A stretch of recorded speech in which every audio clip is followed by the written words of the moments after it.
नमस्कार मेरे प्यारे साथियों। आज हम लोग इस वीडियो में देखेंगे ऑब्जेक्टिव और सब्जेक्टिव प्रश्न को।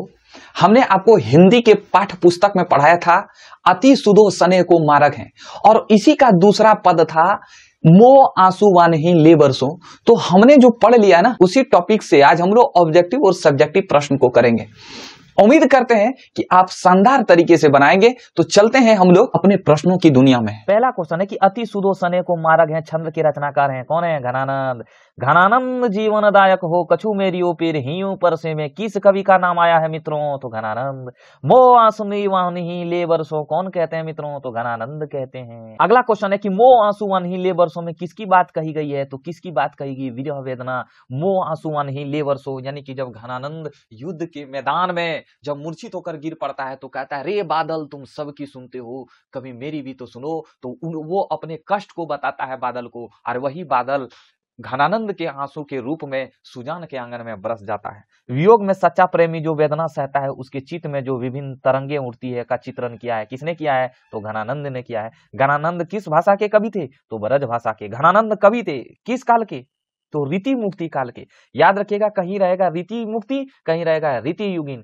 तो ऐसे हम बताए थे आपको कि घनानंद रीति युगिन काव के, रीति मुक्ति काव धारा के सिरमौर कवि थे। घनानंद किस काल के कवि थे मित्रों? तो रीति युगिन कवि थे। रीति मुक्ति काव धारा के सिरमौर कवि किन्हें कहा जाता है? तो घनानंद को कहा जाता है। सुजान सागर और एक था विरह लीला। सुजान सागर और विरह लीला किसकी रचना है? और एक और था रसकेली बिल्ली। याद कीजिए, रसकेली बिल्ली भी किसकी रचना है? वो सभी घनानंद की है। आई मेरी बात समझ में? घनानंद की महत्वपूर्ण रचना है। तो देखिए, सुजान सागर विरह लीला सुधा नहीं है, यानी कि आंसर क्या हो जाएगा? डी हो जाएगा। बी और सी दोनों। आई मेरी बात समझ में? घनानंद की कीर्ति का आधार था, तो क्या आधार था? लाक्षणिक मूर्तिमता और प्रयोग वैचित्र को दर्शाया जाता था हर एक कीर्ति में, यानी कि हर कविता में वो लाक्षणिक मूर्तिमता और प्रयोग वैचित्र को दर्शाया जाता है। इसको याद रखना है, ठीक है? अभी इसको समझा नहीं पाएंगे कि ये लाक्षणिक मूर्तिमता मतलब क्या होता है। इसके लिए हमको साहित्य के बारे में, साहित्य के प्रकृति के बारे में आपको बताना पड़ेगा। घनानंद किनके सैनिक द्वारा मारा गया था? तो नादिर शाह के सैनिक द्वारा मारा गया था, ठीक है? घनानंद किस बादशाह के यहाँ मीर मुंशी का काम करते थे? तो याद कीजिए, मोहम्मद शाह रंगीला के दरबार मीर मुंशी का काम करते थे। और याद कीजिए, यहीं से जब इसको मोहम्मद शाह रंगीला निकाल देता है, तब वो अपना वृंदावन में वो अपना अस्थायी डेरा बना लेता है। समझ पा रहे मेरी बात को? तो इनका जन्म तो 1689 ईस्वी में हुआ, 1739 ईस्वी में इनको मार दिया गया। तो घनानंद किस नर्तकी से प्यार करते थे? तो घनानंद सुजान से प्यार करते थे, नॉट सृजान। याद रखिएगा, ये सब चीज को देखिए, आपको ऑप्शन में फंसा देगा। घनानंद ने सुजान कहकर किसे संबोधित किया? तो प्रीतमा को, अपना प्रीतमा को सुजान कहकर संबोधित किया। घनानंद का दूसरा पद किससे संबंधित है? तो बादल से संबंधित है। कैसे? पहला पद है यति सुदो सने को मारा गया, और दूसरा पद है मो आंसुआ नहीं ले बरसो। इसमें बादल के बारे में कहा गया। घनानंद किसके बारे में चर्चा करते हैं? बादल के बारे में चर्चा करते हैं, ठीक है? अगला क्वेश्चन है कि घनानंद की मृत्यु कब हुई थी? तो 1739 ईस्वी में हुई थी। ऑप्शन नंबर बी हो जाएगा आपका सही।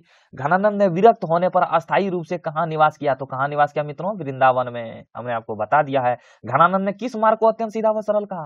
प्रेम के मार्ग को सीधा व सरल कहा। समझ पा रहे? कवि ने पर्जन्य किसे कहा? पर्जन्य मतलब बादल होता है, तो किसे कहा मित्रों? बादल को कहा। परहित के लिए देह धारण कौन करता है? तो परहित के लिए देह धारण कौन करता है? बादल धारण करता है, ठीक है? कवि ने प्रेम मार्ग को बताया है।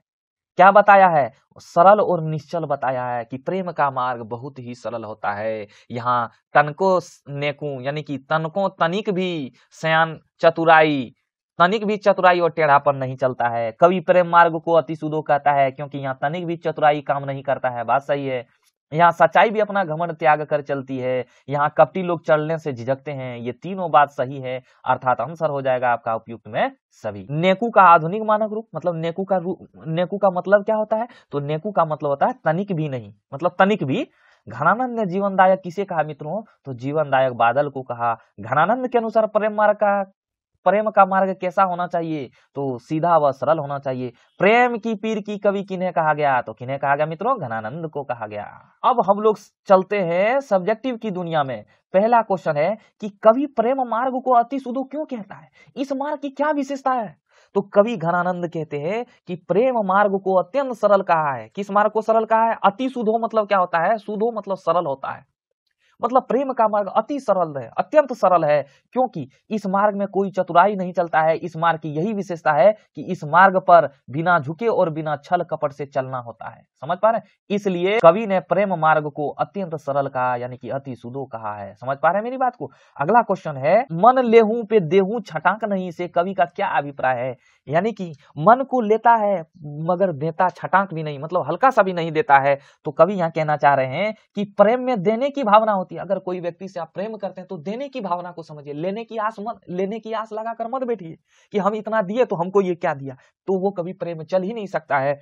यानी कि प्रेम में प्रेमी अपना सब कुछ न्यौछावर करके अपने को क्या मानते हैं? अपने को धन्य मानते हैं। इसमें संपूर्ण समर्पण की भावना उजागर किया गया है। यानी कि घनानंद जो है इस कविता के माध्यम से प्रेम की जितनी भी भावना होती है, प्रेम के मार्ग में जो भी भावना होती है, सारी चीज का उजागर किया गया है। तो वही कहे कि मन लेहूं पर देहूं छटाक नहीं। सब प्रसंग व्याख्या कीजिए। अति सुदो सने को मार्ग है जानने को सियान बांक नहीं, तहां सांचे चले तजे आपन पो झुझुके कपटी जे निशाक नहीं। सेम टू सेम हम आपको बता चुके हैं। आप पिछला वीडियो में जो बताए हैं उसी का भावार्थ लिख देना। सेम टू सेम वही भावार्थ लिखे हैं हम। देखिए पिछला वीडियो में भी यही भावार्थ लिखे थे, सेम टू सेम वही उसी को आंसर में लिख देंगे। कवि कहते हैं कि प्रेम का मार्ग बहुत ही सरल व सुगम होता है। इस पथ पर थोड़ी सी टेढ़ापन और चतुराई की जरूरत नहीं होती। इस पथ पर चलने के लिए अहंकार और झुझक को छोड़ना पड़ेगा। अगर आप किसी से प्रेम करते हैं तो आपको अहंकार को छोड़ना पड़ेगा। प्रेम के रास्ते में शंका नहीं करना चाहिए मित्रों, नहीं करना चाहिए। अब देखिए द्वितीय छंद किससे संबंधित है और क्यों है? द्वितीय छंद मतलब क्या हुआ? मोह आंसुअन ही लेबर सो, यही है द्वितीय छंद। तो द्वितीय छंद किसको संबोधित करते हैं गणानंद? तो बादल को संबोधित करते हैं। पहला लाइन है, हम याद कीजिए, पहला लाइन हमने आपको बताया था, प्रकाश ही देह के धारी फिरो परजन जतारत हवै दर्शो निधि नीर सुधा के समान करो सब ही विधि सजनता सरसो। क्या बात है! यानी कि द्वितीय छंद बादल को संबोधित करते हैं और कहते हैं कि कवि बादल को अपने प्रियतम के रूप में देखते हैं, अपने प्रेयसी के रूप में देखकर उसे गुहार करते हैं कि जिस तरह दूसरों के लिए अपना देह धारण करती हो, कभी मेरी भी सुनो। कवि की विकट स्थिति को देखकर बादल जो है अपनी विरह वेदना में आंसू की धारा प्रवाहित करने का जीवंत उदाहरण है। मतलब अपने विरह को देखता है बादल, मतलब किसकी विरह को? तो कवि के विरह को देखता है और उसी चीज को प्रकट करता है, विरह की वेदना को प्रकट करता है आंसू की धारा के माध्यम से, यानी कि अपने जल के माध्यम से अपनी वेदना को प्रकट करता है। अगला क्वेश्चन है कि परहित के लिए ही देह धारण कौन करते हैं? स्पष्ट कीजिए। तो परहित के लिए मतलब परायों के हित के लिए देह धारण कौन करते हैं? तो बादल करते हैं। कौन करते हैं मित्रों? बादल जल की वर्षा करके सभी प्राणियों को जीवन देती है और साथ ही सभी प्राणियों में सुख चैन स्थापित करती है।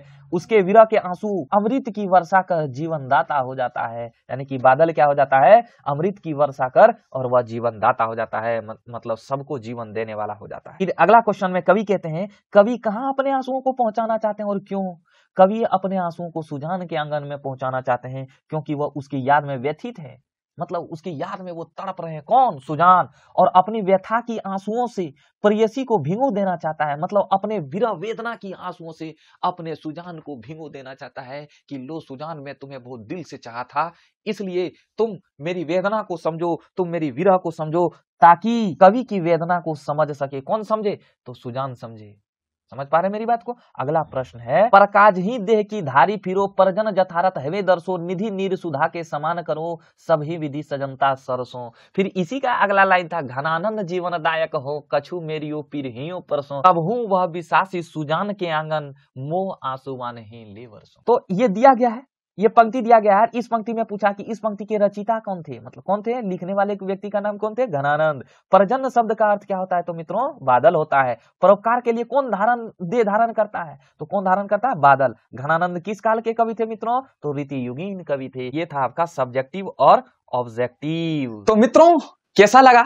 उम्मीद करते हैं कि आप लोग बेहतरीन ढंग से ऑब्जेक्टिव और सब्जेक्टिव प्रश्न को बनाते होंगे। और मैं चाहता हूं ना कि आप जो है हर प्रश्न को सॉल्व कीजिए। हर, चाहे फिजिक्स हो, चाहे केमिस्ट्री हो, चाहे बायोलॉजी हो, कोई भी चैप्टर रहे ना, तो आप उस प्रश्न को सॉल्व करने की कोशिश कीजिए और बार बार प्रैक्टिस कीजिए। अभी जो इसका जो पीडीएफ जो मिलेगा हम डिस्क्रिप्शन बॉक्स में डाल देंगे, आप जाके वहां से टेलीग्राम पर ज्वाइन हो जाइएगा और वहां से आप जीरोक्स करा लीजिएगा। ठीक है, पीडीएफ निकाल लीजिएगा, आराम से निकल जाएगा। ठीक है, तो मिलते हैं नेक्स्ट वीडियो में। बहुत बहुत धन्यवाद।